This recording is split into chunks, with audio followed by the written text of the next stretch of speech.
What are we doing to stop American weapons going to Mexico to arm their gangs? Well, we need to support that on both sides. Well, what are you doing? What are you doing to support it on our side? We are arresting people who have illegal firearms in our country. We're not sending people back to Mexico with guns. We're throwing them in our jails and No, you're allowing them to be purchased in the United States and driven across the border. Most of these gangs have completely turned themselves into military organizations because they're using American weapons, American technology, and your argument is that, well, we're not doing anything about that. No, not my argument. That was a policy of the last 4 years of the Biden administration with open borders. You could come back and forth across our borders. You could buy guns. You could take guns off the street. You could shoot people in our country. You could bring fentanyl into our country. You could bring methamphetamine into our country. You could bring cocaine into our country. That was the previous administration. No. Not this what are you doing to stop the flow of weapons into Mexico?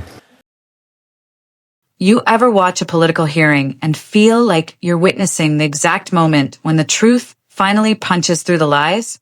That's what happened when Senator Reid took on Attorney General Pam Bondi and tore apart the facade of Republican law and order. Before we get into it, make sure you like this video, comment your thoughts below, and subscribe. We dig into real stories like this, the ones the big networks gloss over, and we do it with facts, not spin. Madam Attorney General, on May 16th, the Department of Justice announced that it dropped litigation to enforce the law against forced reset triggers. These are devices that can be installed in a few minutes on guns like a AR-15 in order to match the rate of fire of a machine gun. In fact, according to demonstrations on YouTube and elsewhere, you can dispose of an entire 30-round magazine in about 4 seconds. So it is a fully automatic weapon. In the press release announcing the settlement, you are quoted as saying the settlement, quote, will enhance public safety. How does putting more automatic weapons, which have been against the law since the 1930s, enhance public safety?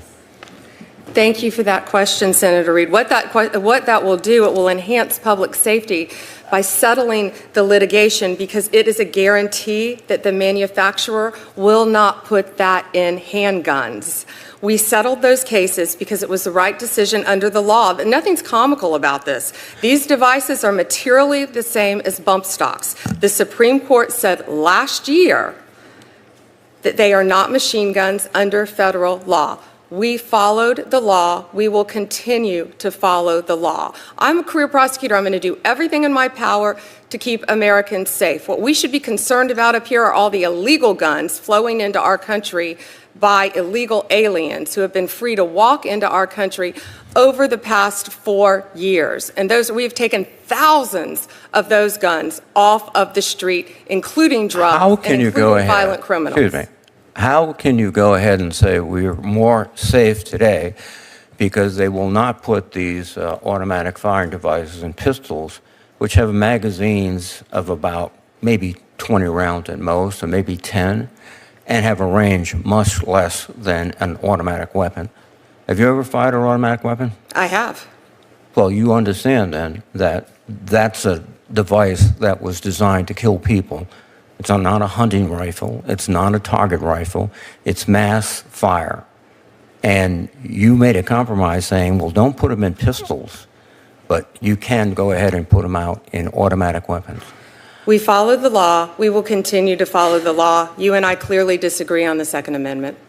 Well, I agree that machine guns are not appropriate in the United States, and since 1930 or so, we've outlawed machine guns. And these semi-automatic weapons that are produced in volume are so easily converted to automatic weapons that it's you're ignoring the reality, frankly. I'm following the law, Senator. Well, yes, that's right. By the way, how many American weapons are going into Mexico in a year? What are we doing to stop American weapons going to Mexico to arm their gangs? Well, we need to support that on both sides. Well, what are you doing? What are you doing to support it on our side? We are arresting people who have illegal firearms in our country. We're not sending people back to Mexico with guns. We're throwing them in our jails and No, prosecuting them. you're allowing them to be purchased in the United States and driven across the border. Most of these gangs have completely turn themselves into military organizations because they're using American weapons, American technology, and your argument is that, well, we're not doing anything about them. No, not my argument. That was the policy of the last 4 years of the Biden administration with open borders. You could come back and forth across our borders. You could buy guns. You could take guns off the street. You could shoot people in our country. You could bring fentanyl into our country. You could bring methamphetamine into our country. You could bring cocaine into our country. That was the previous administration. No, not this What one. are you doing to stop the flow of weapons into Mexico? We are arresting flow of weapons into. Our borders are closed. We are arresting illegal cartels. Sinaloa from Mexico, MS-13 from El Salvador, TDA. We are arresting from Venezuela. ATF has seized over 14,600 guns since Donald Trump has been president. That's a 33% increase from the last administration. And think about that. That's with our borders secure. Were they coming into? They weren't doing anything. Were they coming into the United States? Our borders are closed. They're not coming in or out of the United States now across Mexico. We've done a 33% increase in firearm seizures. Think about that. Think about that, Senator, from the last administration. 33% increase. And our borders are closed. So we're getting all these guns off the streets that came into our country. And I'm so proud of the work of the men and women in law enforcement. I don't think you've done anything to severely interrupt the arming of Mexican gangs, because that's really not what your focus, and I think your focus should be on that. But thank you, Mr. Chairman. And can I just add one thing? And no, because the borders are closed, we are stopping the guns from going to Mexico. Well, let me ask you another question. If the borders are closed, why do we have a division headquarters of the United States Army in Fort Huachuca and military elements across the board when the borders closed and Border Patrol can handle it? As former military, I would think you would know the answer to that, to keep Americans safe. No, I think it's to promote the president's policies on the border, and the readiness of our forces is suffering as a result. Thank you. Senator. All right, let's talk about what went down. Senator Jack Reid, a man with military experience and zero patience for nonsense, asked Pam Bondi a straightforward question. What are we doing to stop American weapons from ending up in the hands of Mexican cartels? It should have been an easy answer. But instead of clarity, Bondi gave the same tired talking points we've heard for years. She claimed the borders are closed, bragged about arrest numbers, and tossed out vague stats about firearm seizures. What she didn't do, what she flat out refused to do, was admit that the U.S. is fueling Mexico's violence through the flood of American-made guns. Reid didn't let her off the hook. He reminded her that these cartels are no longer ragtag criminal outfits. They're military-grade organizations, armed with U.S. weapons and technology. He asked what the DOJ is doing to stop that pipeline. Her answer? Deflection. She blamed immigration. She blamed drugs. She blamed the last administration. That's when the conversation took a darker turn. Reid brought up one of the most dangerous policy choices made under Bondi's Justice Department, the decision to drop enforcement against forced reset triggers. These are small devices that can transform a semi-automatic rifle into something that fires almost as fast as a machine gun. We're talking 30 rounds in 4 seconds. Reid asked the question every sane American should be asking. How does putting more machine gun-like weapons on the streets make us safer? Bondi's answer was as tone-deaf as it gets.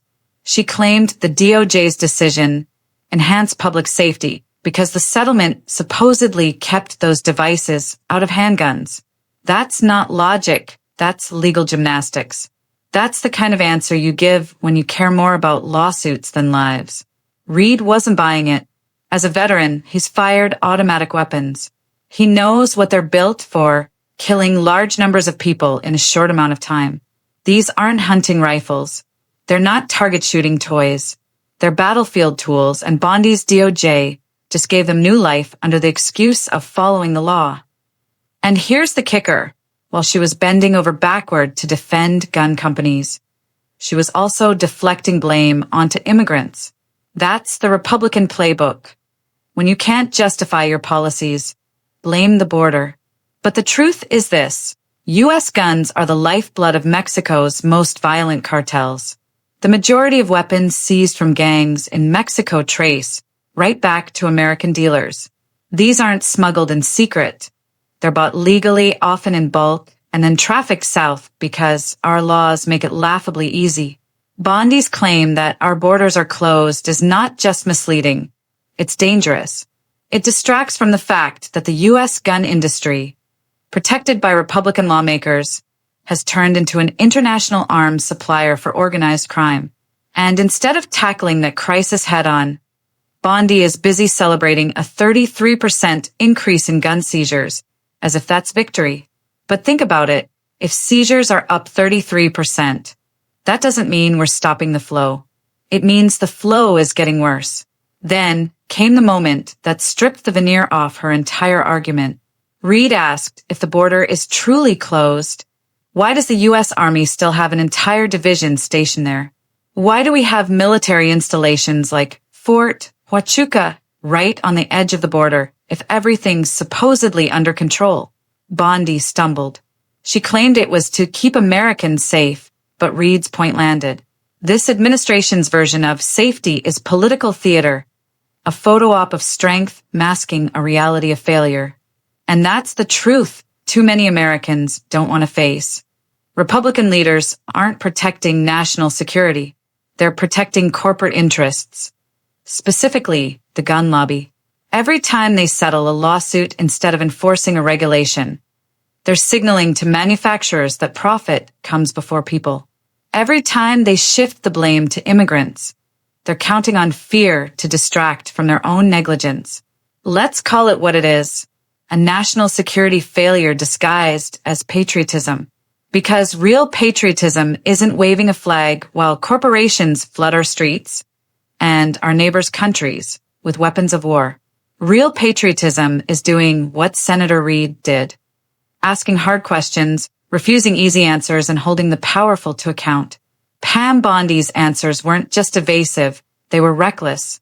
They revealed a Justice Department more concerned with politics than public safety, more loyal to the gun lobby than to the American people. And here's why this matters for you, for all of us. Every gun that crosses the border into Mexico doesn't just fuel violence there. It fuels instability that spills back across our borders. It strengthens cartels that traffic drugs, weapons, and people. It destabilizes communities from Tijuana to Texas. And it all starts with a failure of will right here in Washington. So when Republicans talk about law and order, remember this hearing. Remember how their Attorney General refused to confront the real source of chaos. Remember that while they posture as defenders of freedom, they're quietly making America and our allies less safe. If you're tired of that double standard, if you believe patriotism means protecting lives, not gun company profits, then this is your fight too. Hit that like button, subscribe to the channel, and share this video with someone who still believes the border crisis starts in Mexico. Because the truth is, it starts here with our laws, our loopholes, and our leaders' refusal to face reality. We're not anti-gun. We're anti-lie. And until the truth takes center stage, we'll keep shining a light where others look away. That's what being a real patriot means.